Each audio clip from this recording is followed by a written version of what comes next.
Cruzoé, uma ilha no jornalismo. Muito bem, deixa eu dar boa noite para Carlos Graeb. Bem-vindo mais uma vez ao Papo. Salve, Cláudio. Tudo bem? Maravilha. Carlos, você assina a reportagem de capa desta semana, desta edição da Cruzoé, que traz uma pergunta, um questionamento que naturalmente está na cabeça de todos, né? Ou de boa parte da população, boa parte dos eleitores, boa parte dos pagadores de impostos. É razoável ter medo do STF? Microfone é seu. Pois é, o STF sempre, quer dizer, sempre não, mas já faz bastante tempo, né? 2 décadas talvez, assumiu esse perfil ativista, mas agora ele virou um poder que está guerreando, né? Contra o governo, contra não, mas enfim, está em embates constantes com o governo. Se você quiser usar contra, talvez tenha até razão, né? Mas enfim, está em embates constantes com o governo, acaba de caçar ou de confirmar a sentença de cassação de 2 parlamentares bolsonaristas, né? O próprio presidente, antes de viajar para os Estados Unidos, fez um discurso muito duro, muito exaltado, contra o Supremo de novo, apontando aqueles inimigos que ele já marcou, né? O Fachin, o Alexandre de Moraes. E a gente parte da seguinte constatação. É uma constatação e que tem a ver com uma teoria. Na verdade, o Supremo, nessa briga com o Bolsonaro, ele está recorrendo a um jeito de pensar a atuação das cortes constitucionais que já tem várias décadas. É uma coisa que se chama democracia militante e que nasceu na Alemanha antes até do começo da Segunda Guerra.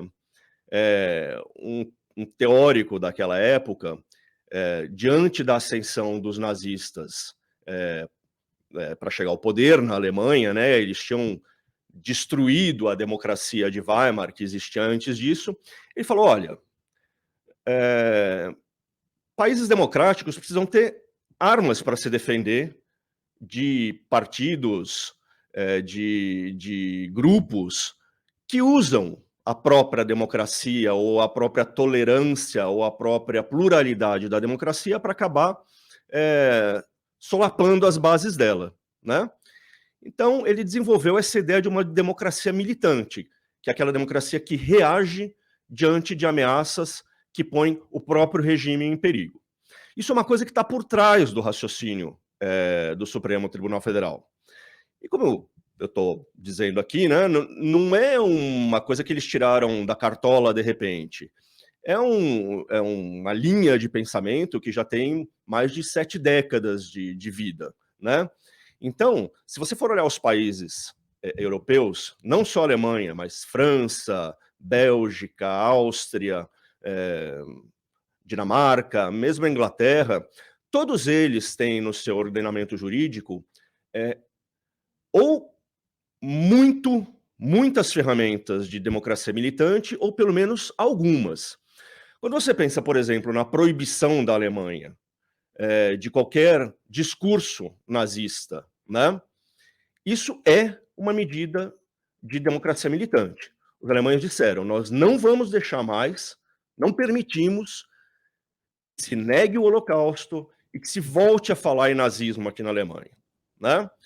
Isso é o típico exercício de democracia militante. E o Supremo está adotando esse tipo de medida por aqui, certo? Ele aponta coisas que fala, e ele fala, olha, isso aqui vai contra as bases da nossa democracia. Esse discurso confronta o sistema eleitoral. Eu já vou te passar a palavra. O problema nosso é que isso está sendo feito de uma maneira muito desorganizada, sem régua clara, né? E daí fica complicado. Você traz, você cita, inclusive, um caso na Alemanha, né, que tratava justamente de uma possível do que fazer se você bane, se você extingue um partido de viés nazista, e aí transpõe essa situação para a nossa realidade aqui. E eu percebo uma coisa muito interessante, que, inclusive, tá na boca aqui do Joaquim Falcão, que você entrevistou para essa reportagem, que é uma referência, um jurista que é referência para todos nós, e ele disse o seguinte: o poder de Bolsonaro é de pautar todo mundo. Ele tem conseguido até mesmo transformar em ação judicial do STF a sua política de comunicação. E quando a gente fala dessa extrapolação do Supremo, a minha pergunta é a seguinte: ela é uma reação ao bolsonarismo? Ou a gente já percebia isso acontecer antes?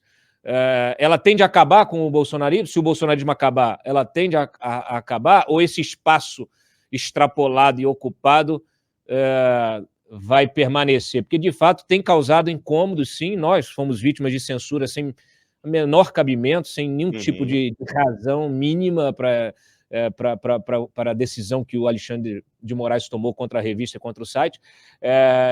E fica esse questionamento. O que você acha das suas conversas aí, do que você apurou? Primeira pergunta sua. Certamente é uma reação ao bolsonarismo. Isso não existia no Brasil antes, né? Agora, se vai acabar com o bolsonarismo, aí é que surge o medo que entra na interrogação da nossa capa, né? Porque o Supremo, ele tomou essas medidas contra a Cruzoé já faz algum tempo, e agora, no começo desse mês, ele foi lá e tirou das redes sociais o Partido da Causa Operária, que é um partido que todo mundo sabe que é um partido de ideologia de esquerda extremista e que está aí há um tempão dizendo absurdos, né? Não faz mal a ninguém. Pois é. Ninguém leva a sério, inclusive, é folclórico, né? O PCO é um partido folclórico, ninguém leva a sério. Então, quer dizer, uma coisa que foi tolerada até agora, de repente, por causa do embate com o Bolsonaro, deixa de ser tolerada. Você começa a estreitar a sua margem de aceitação de discurso. Quer dizer, o PCO sempre quis substituir o nosso regime por uma ditadura comunista. Esse é o programa deles, ponto final. Eles não querem que as coisas continuem, eles não querem Supremo, eles não querem ditadura comunista, ditadura do proletariado, né? Mas isso nunca causou essa perturbação nos ministros, a ponto deles falarem, olha, precisamos tirar do ar o PCO. Então você vê que a reação ao bolsonarismo, e aqui a gente precisa dizer claramente que o bolsonarismo vai às ruas com cartazes dizendo vamos fechar o Supremo, o Daniel Silveira vai às redes sociais dizendo que quer bater no faquinho com um gato morto, vai dizendo que quer tirar todos os 11 ministros do Supremo, que ele chama dos piores nomes, das suas cadeiras e mandar sabe-se lá para onde, para a ponta da praia, como diria o Bolsonaro, talvez, né? Tudo isso existe. Agora, se você, para reagir a essas provocações ou a essas ameaças, começa a usar ferramentas que são duras e que não têm uma moldura muito clara de aplicação, você começa também a pôr em risco a democracia. Esse é o paradoxo da tal democracia militante. Você vê, sempre que se discute esse tema, você vê surgir essa pergunta: será que o remédio que a gente vai usar para combater as ameaças à democracia não vai acabar sendo também mortal pro paciente? Né? Como é que a gente dosa isso? Aquele caso que você mencionou da Alemanha no começo é exatamente um caso de dosagem. Eles olharam para o tal partido neonazista da Alemanha e falaram: ele oferece uma ameaça imediata? É para levar a sério essa ameaça? Esses caras conseguem derrubar a nossa democracia? A resposta deles foi: não, o discurso é o pior possível, é uma barbaridade, é um discurso contra a Constituição, contra a liberdade, contra judeus, contra tudo. Mas nós não enxergamos nenhuma chance desses caras conseguirem implementar o que eles querem. Portanto, nós não vamos banir o partido. E é esse tipo de raciocínio mais calcado na concretude que me parece que está escapando da lógica do Supremo. Quando eu olho para o PCO e falo, esses caras, de fato, vão conseguir subverter a nossa democracia, A resposta é não, mas mesmo assim eles tiraram eles do ar. Então é para a gente ter medo? A gente está aqui sempre falando mal do Supremo. Falando mal no sentido de criticando decisões, né, de questionando a lógica do funcionamento, mudança, excesso de mudança decisões de jurisprudência, né? Aquelas mudanças de jurisprudência que não respeitam uma lógica, né? A questão da segunda instância mesmo, da prisão após condenação em segunda instância, é um exemplo clássico. Quer dizer, você vem com uma jurisprudência, no meio da Lava Jato você muda essa jurisprudência, e depois, vários anos depois, você muda novamente. Quer dizer, assim, jurisprudência evolutiva, que é como eles gostam de chamar, ela é possível, mas ela precisa de um amadurecimento, né, social, de um amadurecimento jurídico. Ela precisa, na verdade, responder, como normalmente as leis são feitas para isso, né, responder a uma realidade que talvez todo o escopo jurídico anterior não é mais suficiente, não é mais capaz, né, de dar o conforto necessário para a sociedade para atacar determinado problema. Então, assim, e uma sociedade não muda de 3 anos, né, de 2 anos para o outro ano, de um ano para o outro ano, você tem que ser um processo consolidado.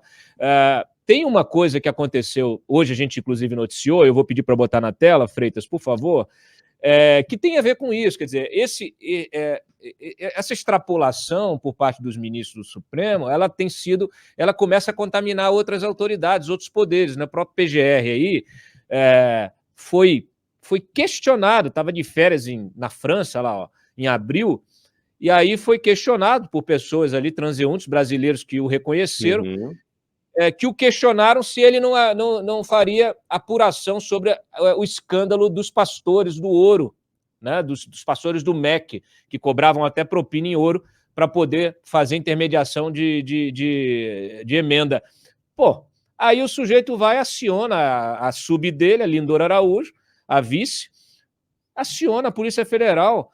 Aí essas pessoas estavam de férias também, quando retornaram, já foram abordadas no aeroporto, em Guarulhos, tiveram que prestar depoimento. Quer dizer, isso extrapola qualquer razoabilidade. A gente está diante de uma situação muito parecida a uma ditadura. A pessoa está tendo de responder por quê? Por quê? Porque cobrou da autoridade? Me lembra o caso também do Lewandowski, porque foi abordado no avião por um advogado que disse que o trabalho do STF era vergonhoso e prenderam o sujeito na saída do aeroporto, quando desembarcou aqui. O caso do Alexandre de Moraes, os seguranças dele pegaram um tiozão que estava até meio chumbado, meio bêbado, né, num clube aqui de São Paulo, num clube importante aqui de São Paulo, grande, e levaram um cara para averiguação, porque ele estava xingando o Alexandre de Moraes na mesa de boteco, certo? A mesa de boteco... O Alexandre de Moraes nem estava lá, né? Nem estava lá, nem estava presente. Nem estava lá.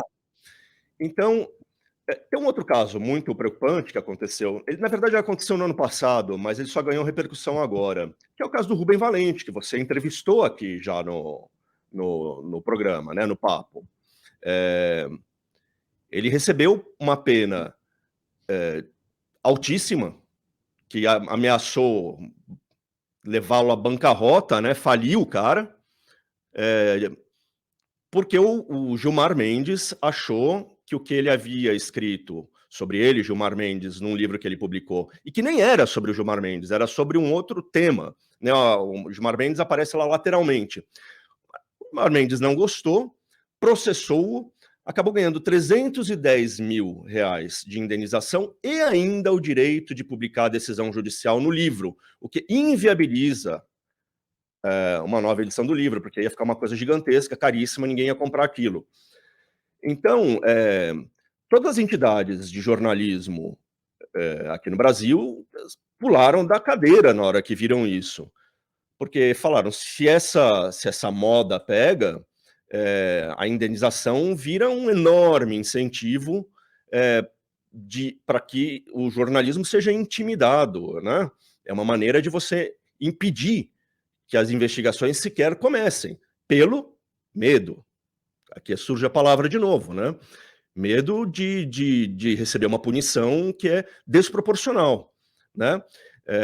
Em relação a esse processo, a Folha de São Paulo, por exemplo, observou, né, foi atrás dos precedentes e observou, olha, o peso dessa punição não é equiparável àquilo que o Supremo tem praticado em casos semelhantes.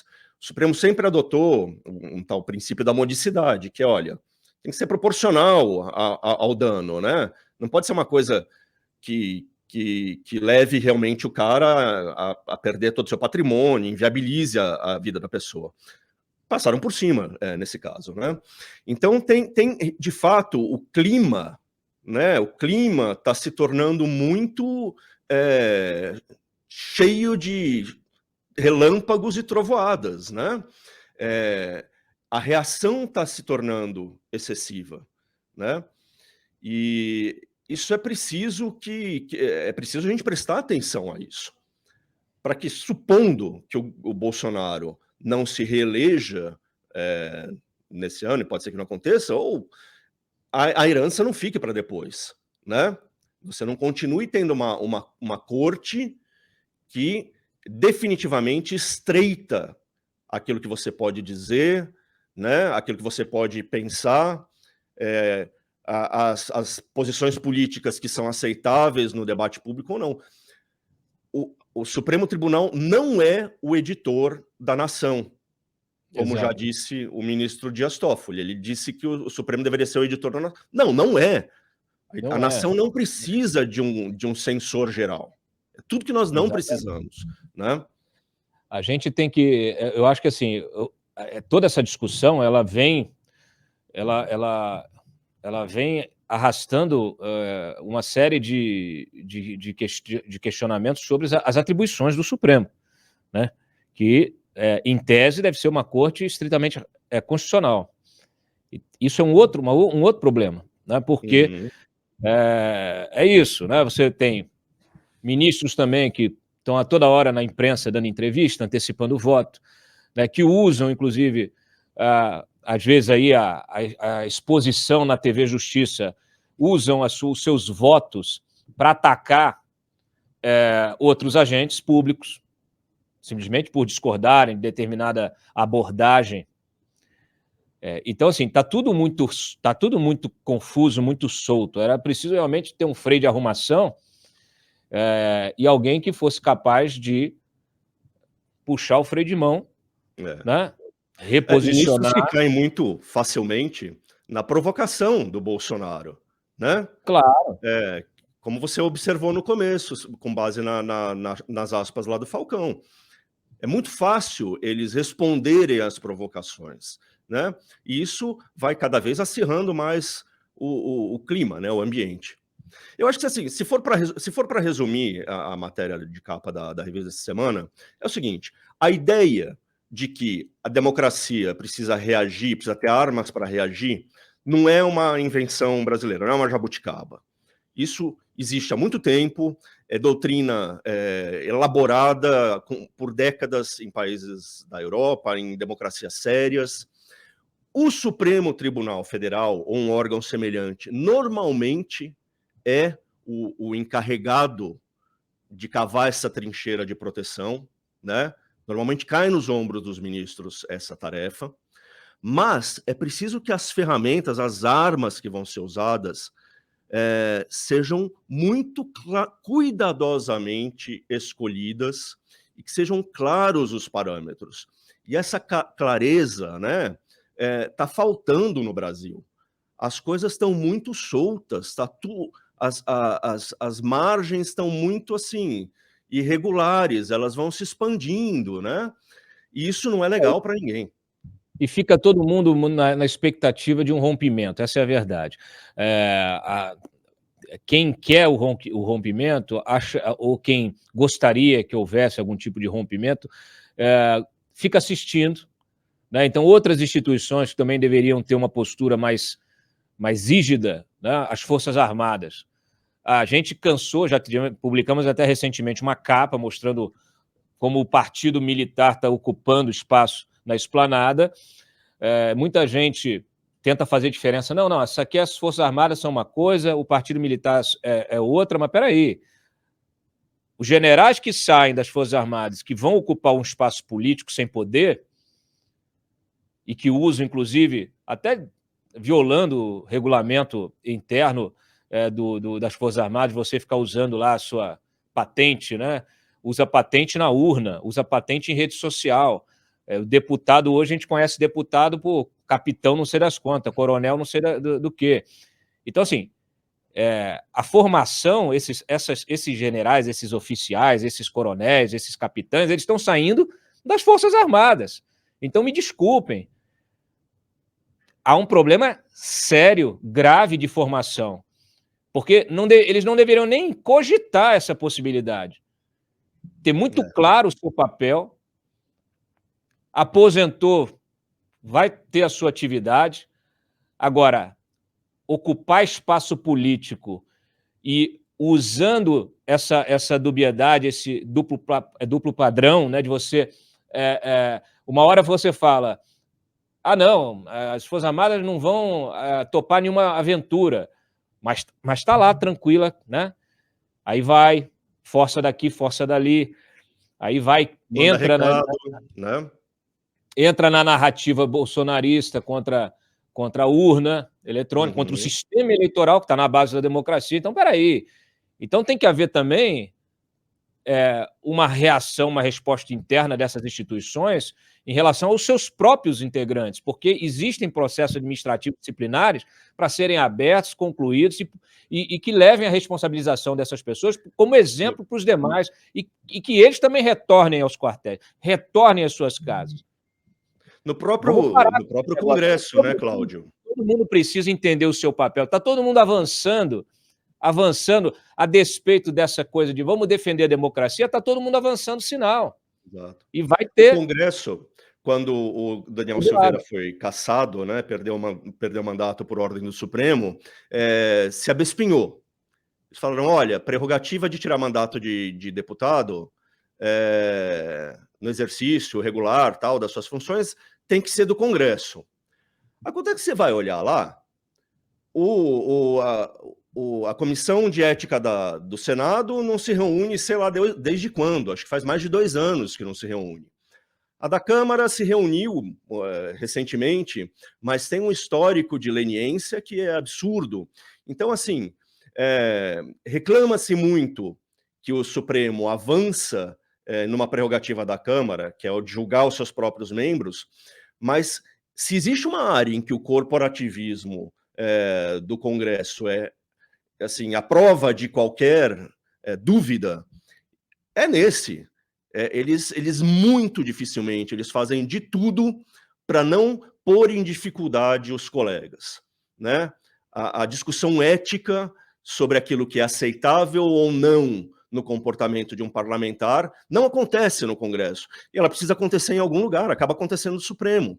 Ou seja, é exatamente o que você disse, se as instituições não se imbuem, né, da necessidade de regular o seu próprio comportamento, essa chutação de canela vai acontecer. A tensão entre os poderes aumenta, né, e um vai pisando no pé do outro.